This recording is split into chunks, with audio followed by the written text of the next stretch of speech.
Good morning, friends, to a brand new episode of 7 Days to Die. In this episode, I'm actually going over days 3 and 4 as I was having audio issues, so we're doing voiceovers to kind of go over what I did in the past 2 days. Upon beginning day 3, I ran over to the trader to go pick up a quest as we only need to do 2 more in order for us to get the bicycle, which will be incredibly helpful as reasons I explained before. It'll make it so that you're never encumbered while on the bicycle, and it'll help double our run speed. There were a lot of great quests today at the trader. They weren't too difficult, a lot of clear zombies and fetches, which I do love, so that will make it easier to get our quest done for the day. Now, while we're heading to our very first quest for the day, I do want to go ahead and explain what we're doing today. First of all, I need to only do 2 more quests in order for us to get the bicycle, which is our main goal, but will also be very achievable by the end of the day. The next is being able to do at least 4 quests so I can hopefully get more of those magazine bundle books, so I can hopefully get more Furious Fists. And finally, our last goal is to be able to make ourselves the workbench as well as the mini bike at least by tomorrow. I'm really close, and if I spend more time working on getting these books, it should be really easy. I should be able to get access to the workbench by today, but we will hopefully find out as we go. Our very first quest brings us over to the Poopy Pants Daycare, which is a POI that I personally really enjoy because of the book and the car access. These are all really decent for the early game, but it'll also help out very good in the long-term game. After looking through all the cars at the beginning, there was nothing really good to loot except for maybe a pipe shotgun book, which is okay, but not really great. So I went ahead and began to double loot the POI. Now, with this being a tier 1 POI, we should not be seeing any ferals quite yet. I think that'll be quite into tier 2 territory, but for now it'll be kind of just cruise and bruising through here. There's a big bomb at the very end, but that's really about it that I can remember.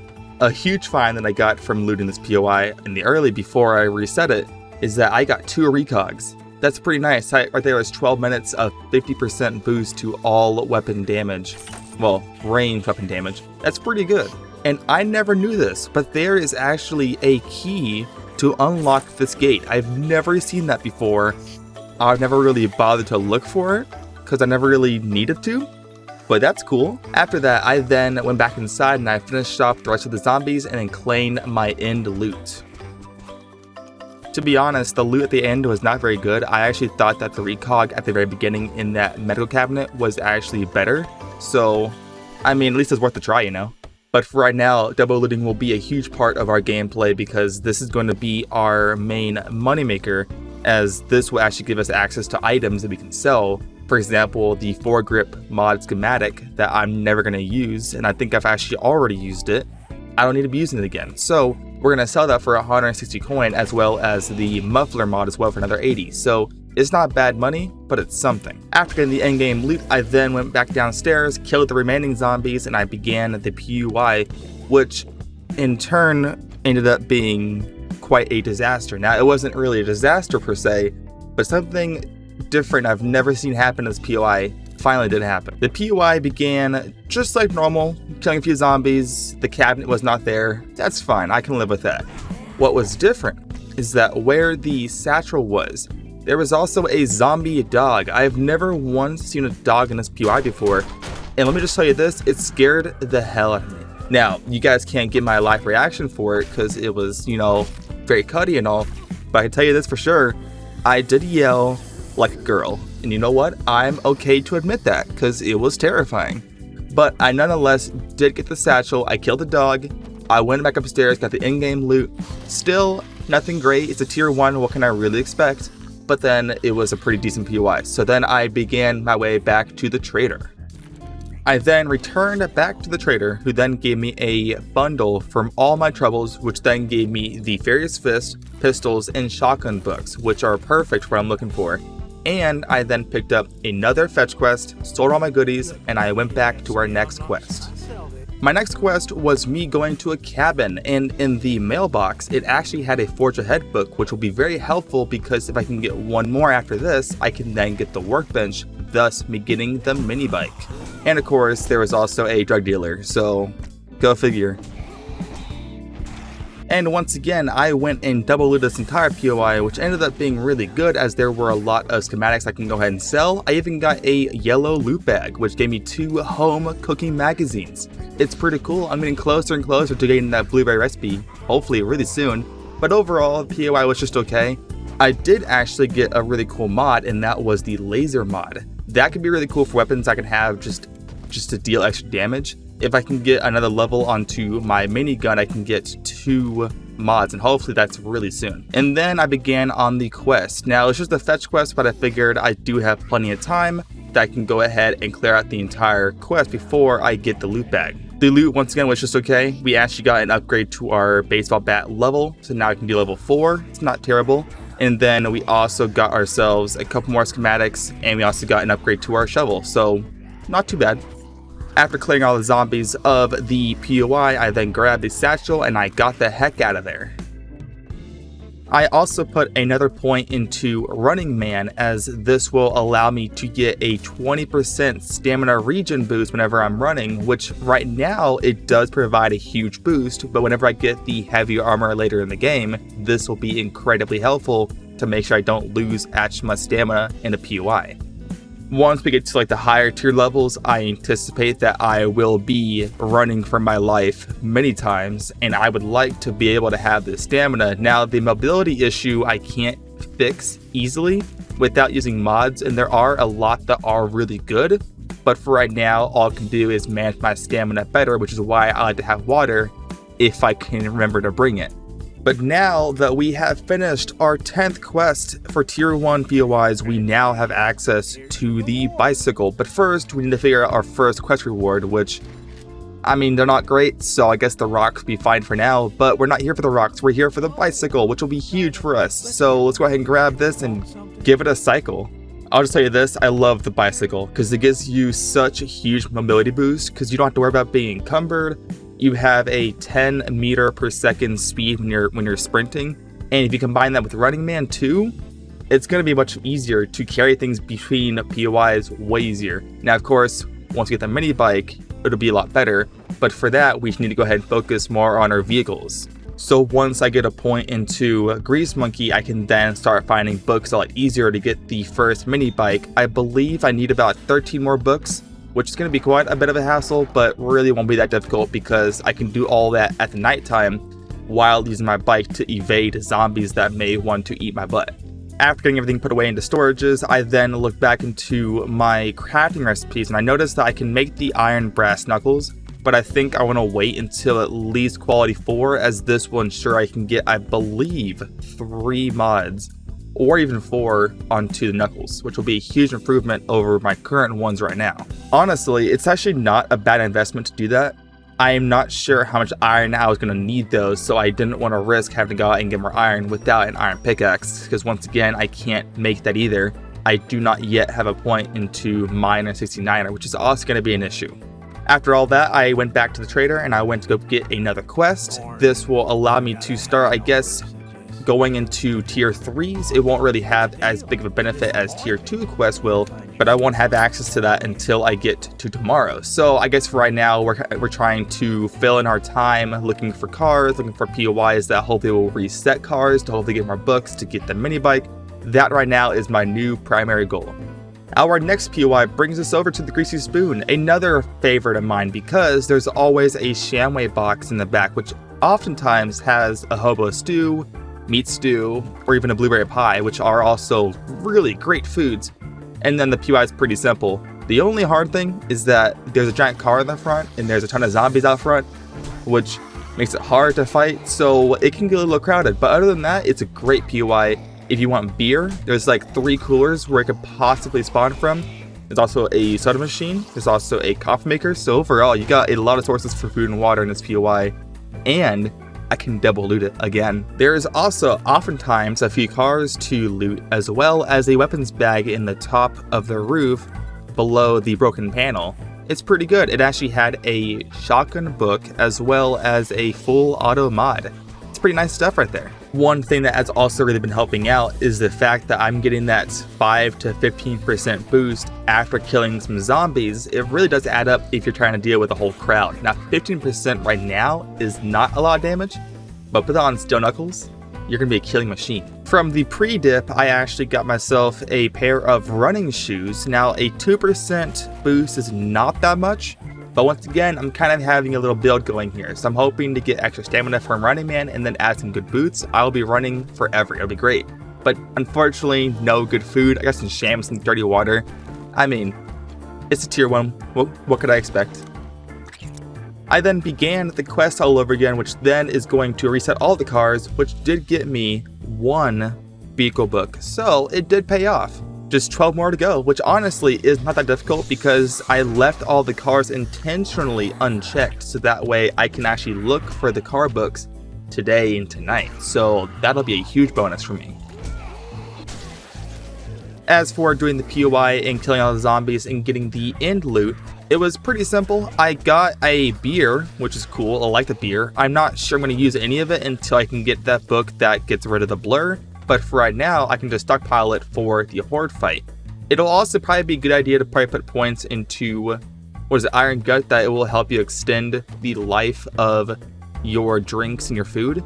That's pretty good. The other thing is that I also got a book for mining, which if you drink coffee, it gives you a 10% bonus to your ores. So if your ore is 50 per node, it'll become 55. Now, it does not stack with mother load like you think it would. Like if mother load is maxed out, it would be 100.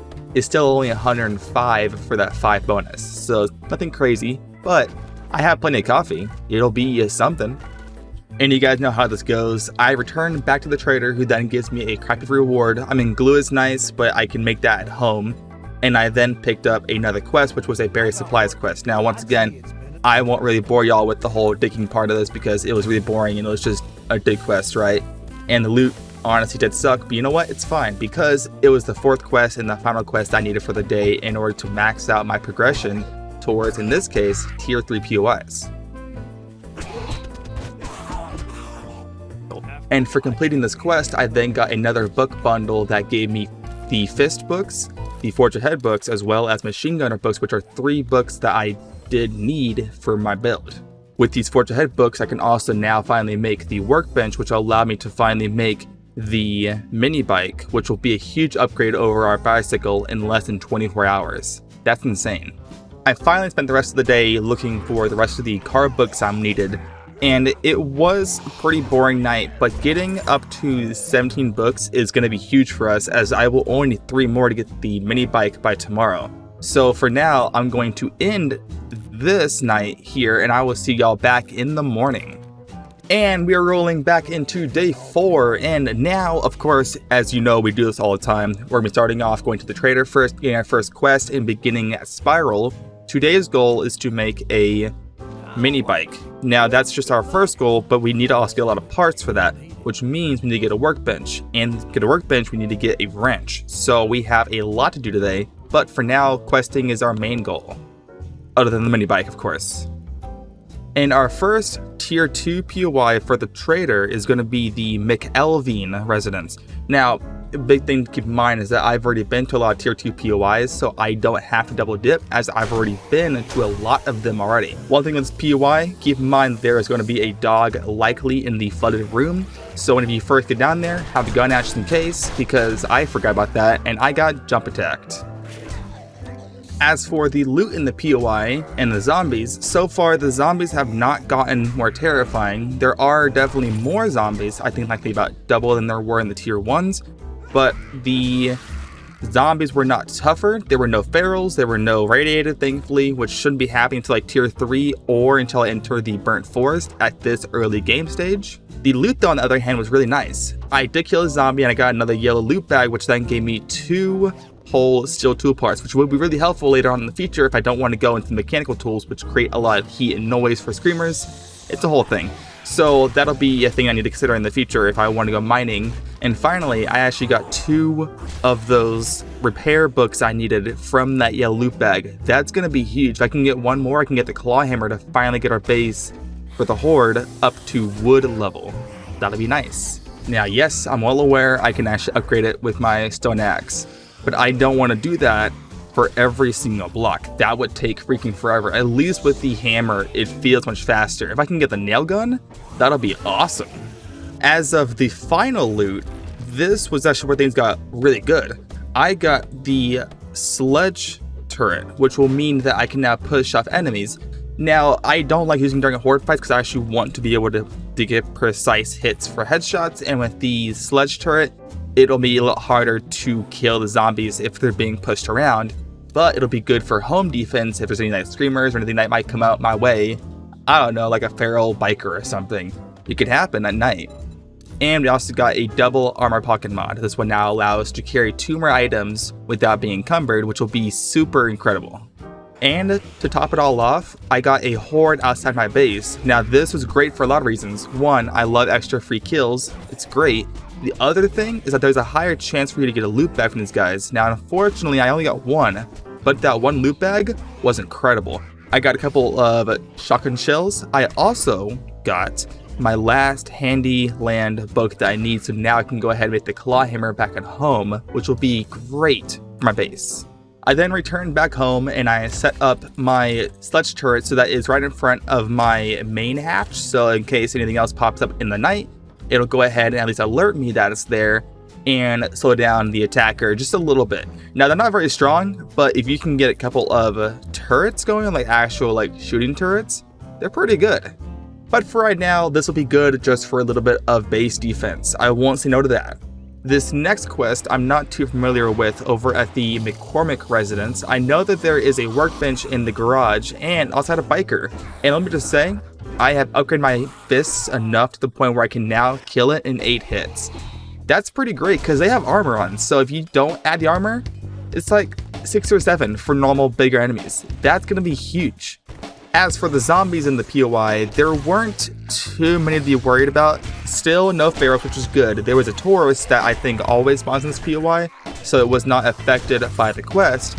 As far as our end loot goes, this is when things get interesting. First of all, I got a blueberry pie. That's huge. I love blueberry pie. I then also got a wood splitter mod, a great mod to have for your axe, and I got another brawling book, which will now do another 20% more damage to knock down opponents, which will be great, which works out really well with the fact that I can knock down opponents with power attacks to the head. In the passing gas crate, I found a vehicles book, I found a tools digest book, as well as a wheel. That's pretty good stuff right there. The trader then did give me another book bundle for my efforts, however, there was nothing in here I can actually use, so unfortunately I have to leave empty-handed. Now, I did pick up my final quest for the trader, so that way I can go ahead and just finish off the 4 that I needed for the whole day, and then we can go ahead and work on our other things. But first, let's go ahead and finish up our final quest. But first, before I go out for this quest, I want to head back home and work on the wrench. The workbench is going to be my next item that I need for today. But in order to get that, I need to get more mechanical parts. So the wrench will help us wrench cars in order to get those parts for ourselves.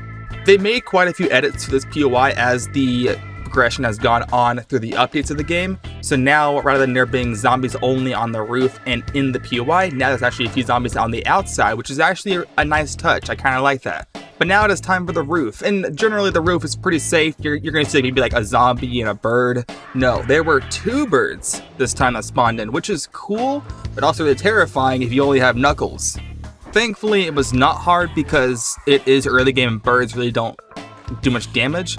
They're just really annoying. I really just don't like them. But they were easy to kill, and they also give you a decent amount of bones and rotten flesh, so that is a nice surprise to get. I then make my way down into the POI, and it wasn't really that interesting. There was not really much of a threat until I got to the very end of the POI where there was a cop behind a locked door. Now for a while he was blocked in. I couldn't really hurt him, he couldn't really hurt me, until he broke out a block on the wall and crawled through. But by the miracle luck of 7 Days to Die, I did end up getting a headshot one-shot kill, which was really cool. So I would take that as a victory.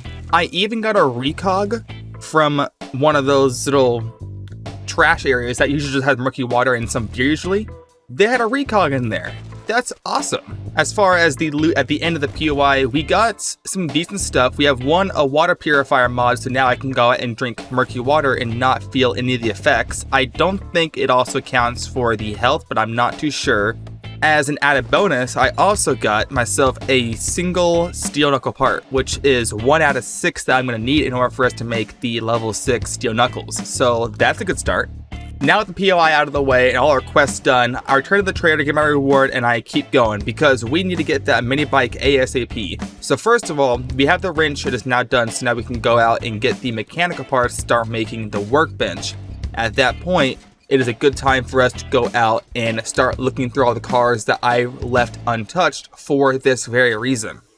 The rest of the day overall was really good. We did get our last 3 books and I was able to make all of our parts. I had to go out and get a little more, but other than that, we had everything that we needed, and now we were able to get the mini bike in just 4.5 minutes, which was really cool. I also got a lot of gas from looking through all of those gas barrel drums.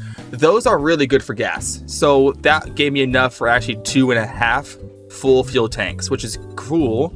And then we are now able to drive our mini bike without worry of stamina, saving it all for the POI, which is going to be incredible for the future.